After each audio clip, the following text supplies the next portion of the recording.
श्री गणेशाय नमः। ओम श्री गुरुवे नमः। आज की भगवत चर्चा श्रीमद् वाल्मीकि रामायण आधारित भाग 2।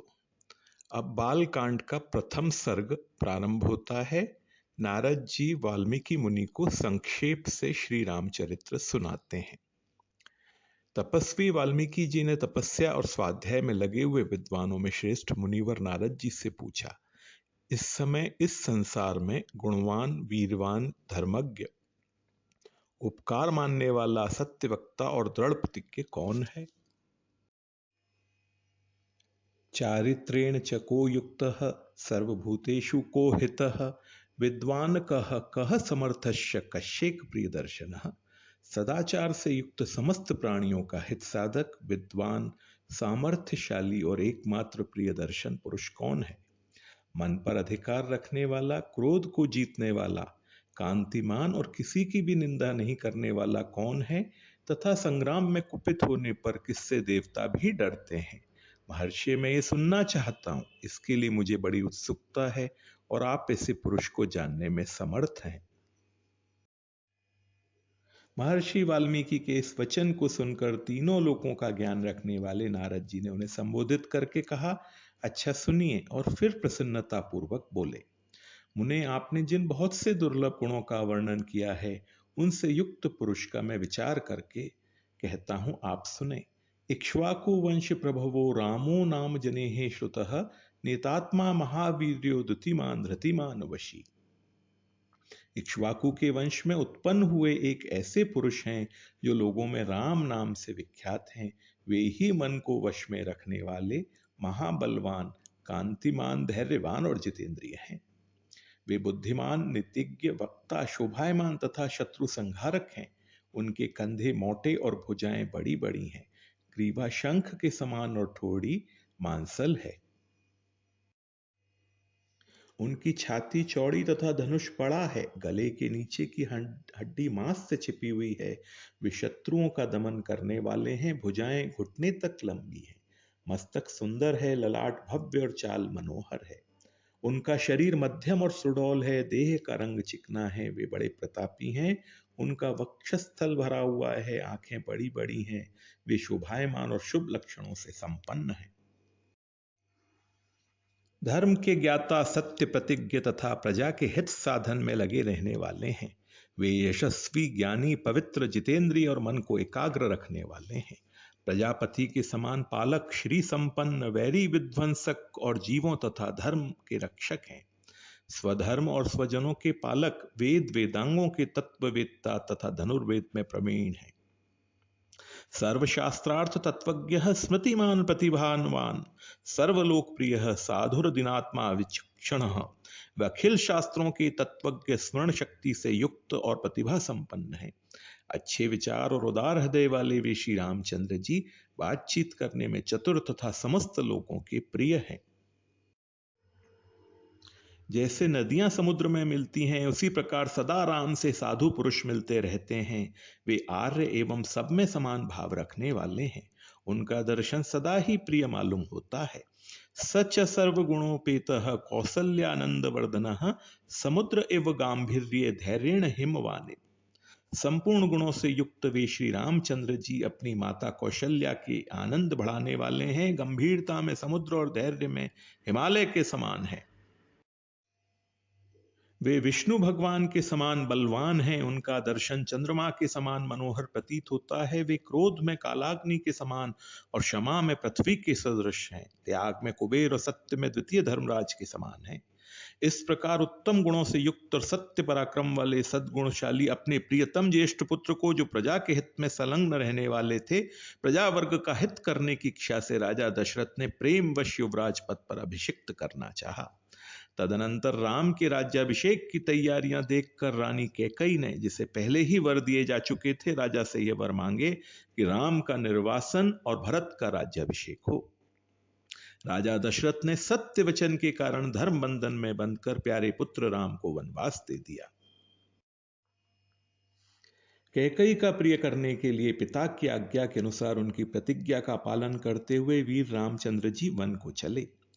तम व्रजंतम प्रियो भ्राता लक्ष्मणो नुजगामः स्नेहाद विनय संपन्न सुमित्रानंद वर्धन भ्रात्रम दयितो भ्रातुः सौभ्रात्र मनुदर्शयन।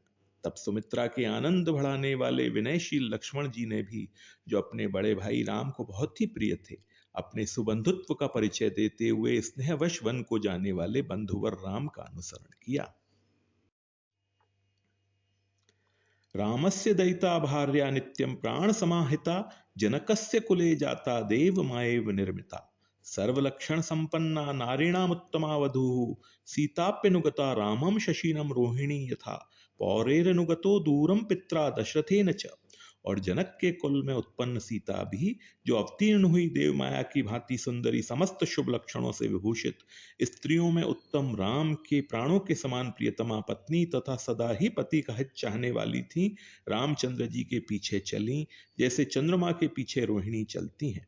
उस समय पिता दशरथ ने अपना सारथी भेजकर और पूर्ववासी मनुष्यों ने स्वयं साथ जाकर दूर तक उनका अनुसरण किया।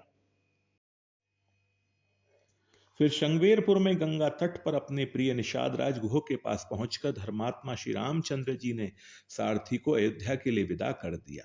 निषाद राज गुह, लक्ष्मण और सीता के साथ राम, ये चारों एक वन से दूसरे वन में गए।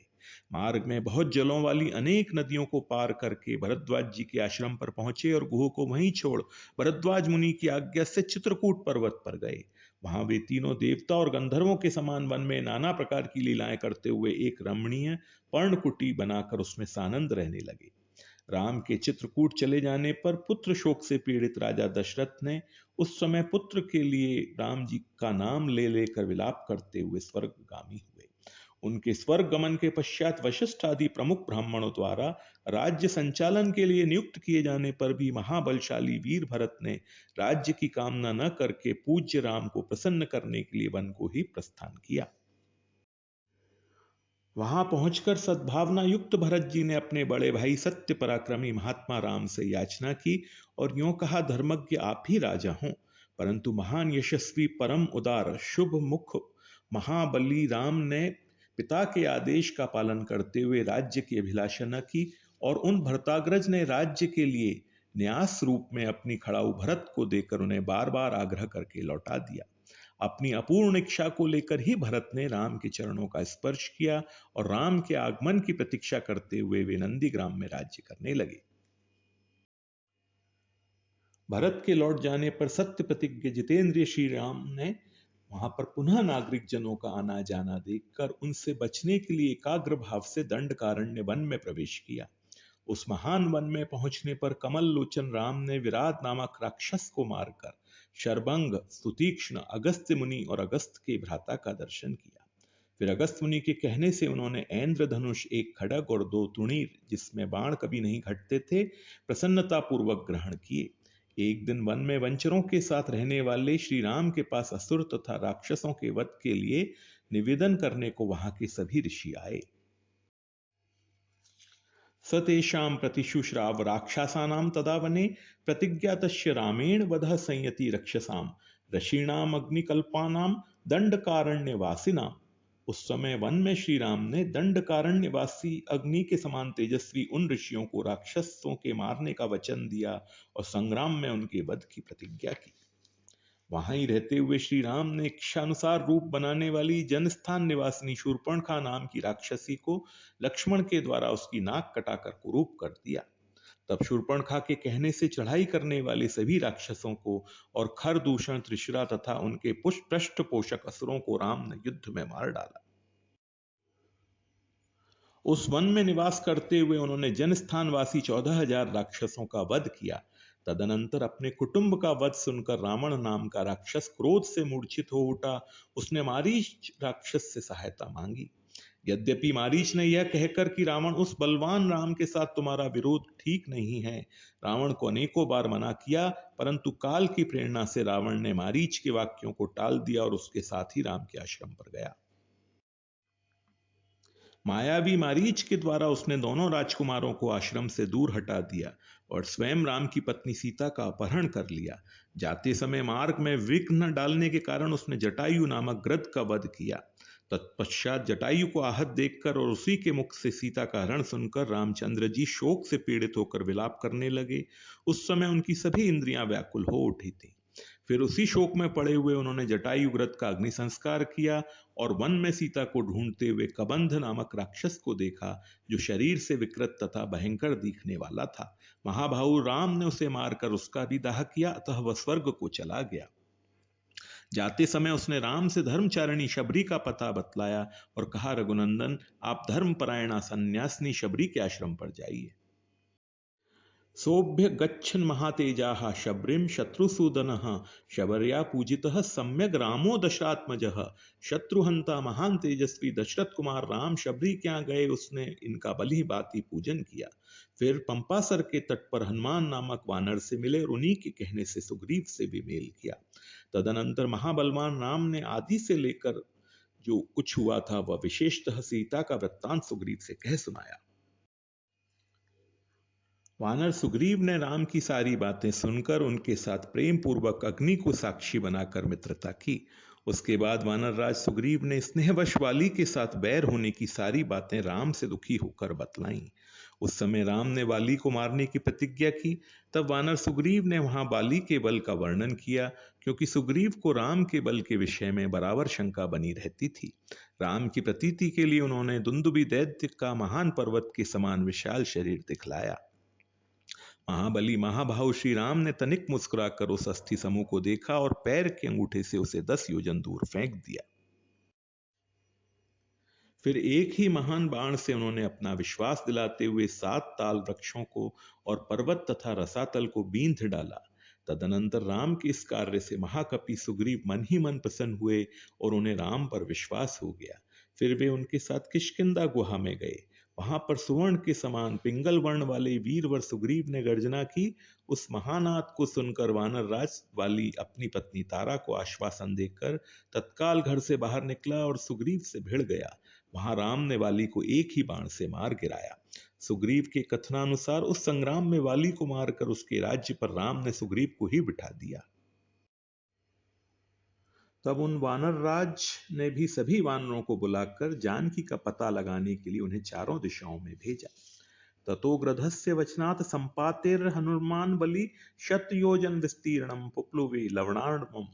तत्पश्चात संपाति नामक गृध के कहने से बलवान हनुमान जी 100 योजन विस्तार वाले 4 समुद्र को कूद कर लांघ गए। वहां रावण पालित लंकापुरी में पहुंचकर उन्होंने अशोक वाटिका में सीता को चिंता मग्न देखा। तब उन विदेह नंदिनी को अपनी पहचान देकर राम का संदेश सुनाया और उन्हें सांत्वना देकर उन्होंने वाटिका का द्वार तोड़ डाला। फिर 5 सेनापतियों और 7 मंत्री कुमारों की हत्या कर वीर अक्ष कुमार का भी कचूमर निकाला। इसके बाद वे जानबूझकर पकड़े गए। ब्रह्मा जी के वरदान से अपने को ब्रह्मपाश से छूटा हुआ जानकर भी वीर हनुमान जी ने अपने को बांधने वाले उन राक्षसों का अपराध स्वेच्छानुसार सह लिया। तत्पश्चात मिथिलेश कुमारी सीता के स्थान के अतिरिक्त समस्त लंका को जलाकर वे महाकपि हनुमान जी राम को प्रिय संदेश सुनाने के लिए लंका से लौट आए।